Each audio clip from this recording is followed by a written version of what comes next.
esto de los anglicismos estamos volviendo loca a Marci Ortega, que es bien partidaria del idioma de Cervantes. Yo también creo que tiene razón. Bueno, si os digo que vamos a hablar del síndrome del burnout, pues me decís, pues anda y que te ondulen con la permanente. La cuestión es que es el síndrome del quemado en el trabajo, y de eso se habla muchísimo, y hay montones de personas que lo están, y cada vez hay más maestros y más médicos y más de todo que están hasta las narices, y de hecho hay gente que directamente sueña con abandonar su trabajo cuando no lo abandona. Vamos a ver qué hay detrás de todo esto. Nos vamos con Marian Aldiván. Marian Rojas es nuestra psiquiatra, autor de Encuentra tu persona vitamina, que sigue bestseller. Es el ensayo de no ficción más vendido en España, ¿verdad, Marian? Buenos días.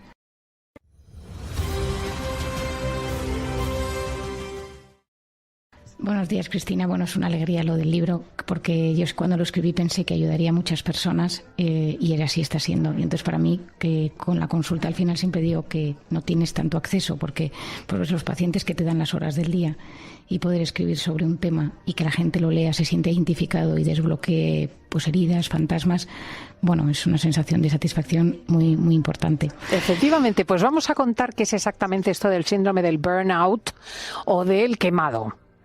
Bueno, el síndrome del burnout yo creo que a muchos de nuestros oyentes seguro que les resulta familiar porque se ha hablado en los últimos años y se ha incrementado con la pandemia. Es la sensación de estar agotado físico y psicológicamente. Es una respuesta extrema al estrés crónico en el ámbito laboral. Está causado porque tienes una sensación de tensión a nivel profesional y esto te afecta en muchísimos ámbitos de la vida. Entonces empieza por la vida laboral, ahora veremos a quién le pasa y por qué pasa y qué síntomas tiene, pero acaba afectando a todas las áreas de la vida personal. Y entonces es alguien que de repente está expuesto a niveles elevados de estrés, tiene mucha carga de trabajo, pues horarios terribles, jefes difíciles, ambientes tóxicos, mucha relación con cliente. Hay una serie de factores que ahora, si quieres, detallamos. Y entonces de repente uno nota que tiene una serie de síntomas y que no puede más y que está agotado emocionalmente. La autoestima la nota que la tiene como muy baja y luego se nota como despersonalizado, que esto significa que cuando haces el trabajo vas en modo automático y eso te lleva muchas veces que si tienes, por ejemplo, una relación con personas de tu equipo, con clientes, si eres un médico con los pacientes, como que te cuesta o bloqueas la parte empática. En el médico y en el enfermero y en los auxiliares y en los celadores, en el ámbito sanitario, esto después de la pandemia y pues ha sido una cosa muy frecuente. O sea, tú quieres decir estas personas que se comportan como si fuesen autómatas, como si fuesen máquinas, indiferentes a lo que les estás contando, ellos pim pam a lo suyo.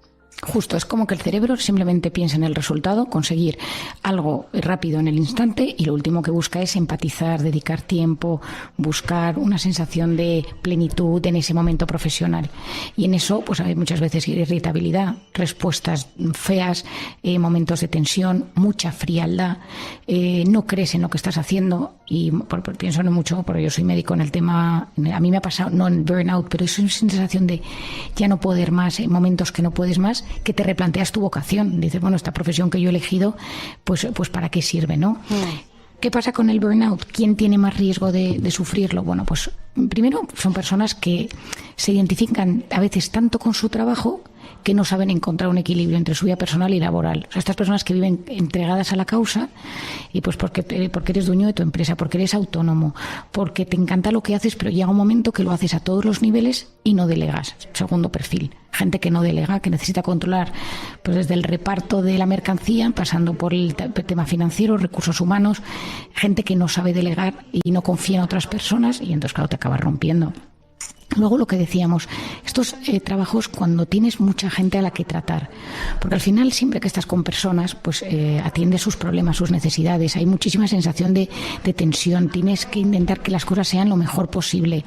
Pues bueno, los médicos, imagínate, trabajas con el sufrimiento ajeno, entonces claro, es un tema muy complicado, los clientes, los proveedores, pues todo esto, claro, todos nosotros llevamos una carga emocional cuando nos relacionamos en el ámbito profesional y el estar con gente, pues a veces carga, pero igual que en eso, hay otro extremo que es trabajar solo. El teletrabajo está siendo duro porque no te vinculas igual en un trabajo si lo haces teletrabajando que si vas a un sitio, porque te pones en el papel, ¿no? Cuando llegas a tu empresa, te guste más o menos, hay una sensación. Y el teletrabajo, que es muy útil en algunos momentos, si descarga, a veces a largo plazo te hace sentirte tan individual y tan poco comprometido que te quema lo que estás haciendo porque no crees en ello. Entonces esto es un tema. Luego a veces los Qué trabajos interesante, porque nos quejábamos del trabajo en equipo y en los ambientes físicos, pero lo cierto es que la interacción social es buena para la cabeza.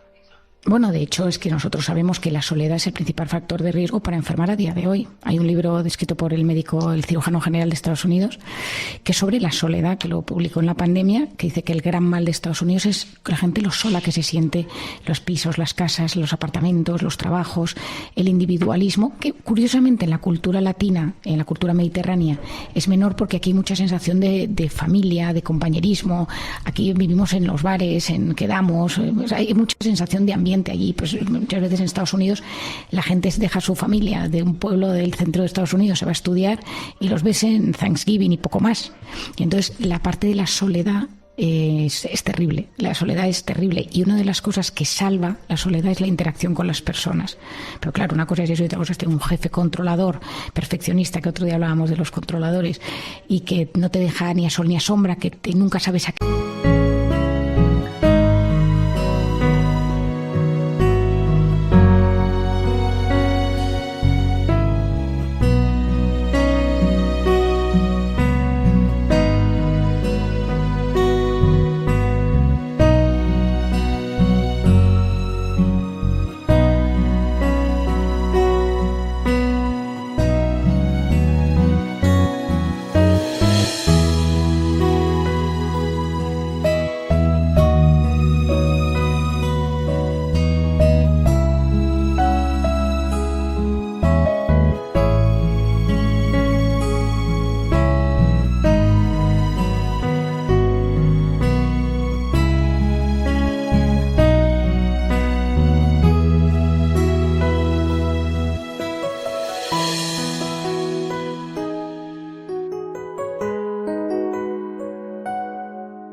¿Qué hora vas a salir? Factor de riesgo, por ejemplo. No saber a qué hora vas a salir de tu trabajo, no tener horarios. Entras a las 8 o a las 9 y no sabes si sales a las 6, a las 8 o a las 12 o a las 3 de la mañana. Y hay trabajos muy exigentes, o en situaciones de becarios, o en personas que de repente tienen proyectos importantes. Mi hermana Cristina a veces tiene en su trabajo, pues hay días que no sabe a qué hora sale. Y entonces de repente... ¿Ella qué hace? Hace estas cosas de consultoría que son terribles, ¿no? Sí, porque no hay horarios. Noche, sí. Día y noche. Y entonces claro, esto quema muchísimo porque dejas de creer en lo que haces. Y hay un punto que hay muchas personas que dicen, bueno, pero si tienes un mal trabajo y tienes burnout, pero me pagan, que es lo que pasa muchas veces, aguantas a veces por sueldos miseros y otras veces porque te pagan muy bien.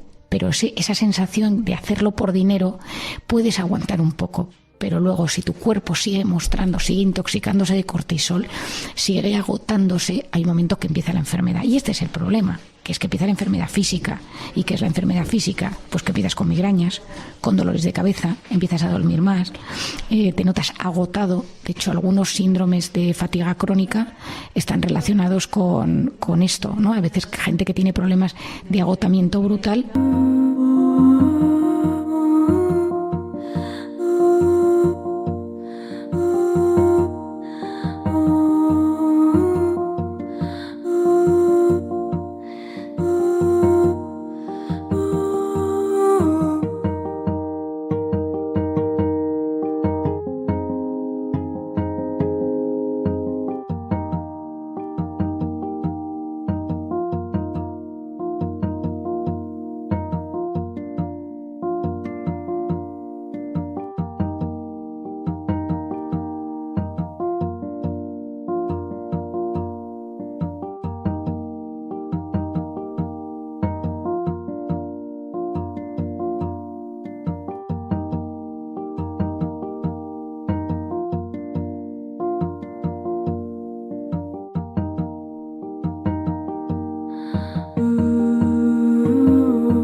por estas cosas.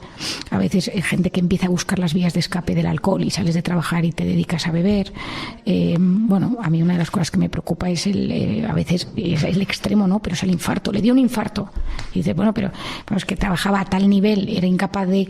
La relación no es que sea directa, pero es verdad que hay una serie de factores que aumentan las úlceras, las pérdidas de peso, o el comer, los atracones, los dolores musculares, temas gastrointestinales, reflujo. Es decir, nuestro cuerpo, cuando no le cuidamos, siempre nos llama la atención de alguna manera. Y al final la enfermedad no deja de ser una llamada del inconsciente, del espíritu, del alma, decirte, oye, hazme caso, cuídame un poquito más.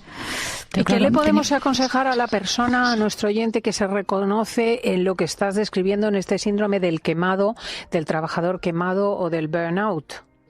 Lo primero es que realmente se haga una pregunta. Si lo que pasa es que está estresado o está en burnout, que a veces tendemos a sobrediagnosticarnos de cosillas, ¿no? Entonces a veces digo, bueno, lo que estamos es estresados porque tenemos un pico de trabajo. Pero el burnout es estar realmente mal. O sea, es decir, pasas a un estado de agotamiento, de despersonalización, de poca creencia sobre ti mismo. No te crees lo que eres. Y pasas muchas veces a decir, mira, es que...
No valgo nada, no me interesa lo que hago, modo automático. Lo primero es analizar si realmente es estrés o es algo más. Es decir, lo segundo es si es por mi forma de ser. Es decir, hay personas que son demasiado dependientes de la opinión del jefe, que se estresan demasiado, excesivamente preocupones, hipersensibles. Es decir, ¿hay algo de mi forma de ser que pueda estar activando este estrés crónico, este burnout? Porque yo me preocupo demasiado, porque yo soy demasiado nervioso, porque soy muy controlador. Pues a veces, 1, 2, ¿hay algún factor que es del trabajo per se? Es decir, mira, es que es un trabajo de noche de ambulancia. Bueno, pues que es un trabajo estresante. A mí el otro día me decía veía en consulta un técnico de ambulancia que últimamente pues ha tenido cosas terribles, ¿no? Le ha tocado una serie de noches muy malas, con trabajos muy duros. Entonces me decía, es que estoy muy quemado. Y le digo, bueno, es que trabajas en un trabajo que es un factor de riesgo para quemarte. Porque hay trabajos más calmados y menos tensos, y hay trabajos que generan este nivel de tensión. Luego, por otro lado, ¿cuáles son los factores de estrés? Es el ambiente, es el no saber a qué hora salgo, es tener un sueldo variable constantemente, que esto me lo decía esta mañana una paciente, me decía, es que yo estoy muy quemada, Marian, porque cada mes dependo de lo que mi jefe decida pagarme. Pero claro, pues esto es un factor de estrés terrible.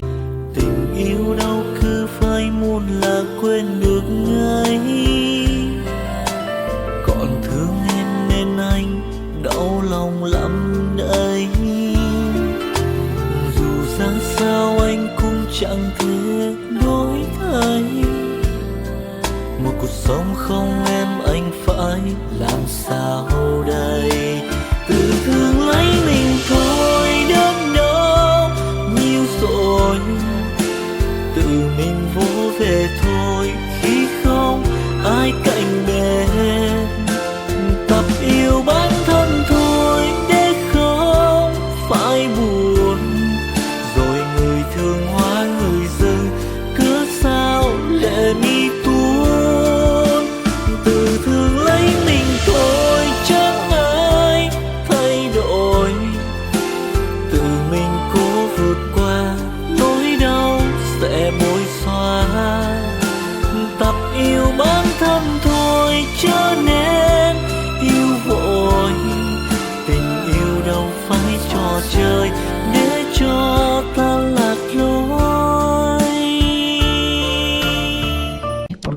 controlar, la sensación de no controlar las variables de nuestro trabajo tiene mucha más, activan mucho más la posibilidad de que te quemes. Luego valorar las opciones. A veces nos pensamos, porque llevamos muchos años en un trabajo, que es que no sabemos hacer otra cosa.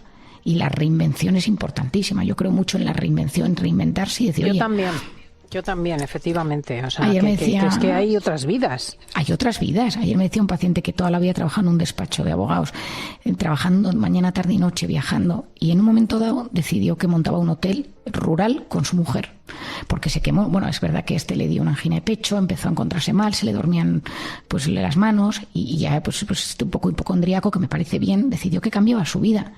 Y lógicamente me decía, Marian, gano menos, estoy en otro ámbito cultural, social ahora mismo, pero soy mucho más feliz. Y a veces es que nos pensamos que solo sabemos hacer para lo que nos llevan pagando un tiempo, que a veces hay que reinventarse. Y es que yo creo mucho, yo en mi consulta esto lo trabajo un montón, volver a creer en nuestras posibilidades, en nuestras oportunidades, en quiénes somos, en qué cosas sabemos hacer. Luego buscar apoyo, contarlo. A veces es que hay que contar las cosas. Y a veces la gente te pone las cosas en su sitio. A ver, no te agobies, esto es que es una cosa temporal. Esto es porque a veces tenemos la sensación de que tenemos que estar enamorados de nuestro trabajo, que tenemos que creer que nuestro trabajo tiene que ser una fuente de felicidad constante. El trabajo tiene que ser un sitio que no nos enferme y que nos dé las máximas satisfacciones posibles. Pero tampoco puede ser. De hecho, mis hermanas y yo hace unos años montamos un proyecto que se llama Ilusio, en el que ayudamos a que las empresas tengan mayor inteligencia emocional mediante charlas, talleres, ayudamos a equipos, etcétera. Pero yo siempre parto de una premisa. No podemos pedir peras al olmo. El trabajo es un sitio donde nos cansamos, nos desgastamos. Pero por otro lado nos tiene que dar alguna satisfacción, pero si nos enferma ahí tenemos que poner el foco y buscar las mejores herramientas, ¿no? Bueno, y por ejemplo oír este podcast, te bajas de fin de semana de COPE la intervención de Marian en el diván y mejoras. Querida amiga, qué gusto saludarte cada sábado, muchísimas gracias. Gracias a ti, Cristina, y feliz sábado a los oyentes. Un abrazo, adiós, adiós.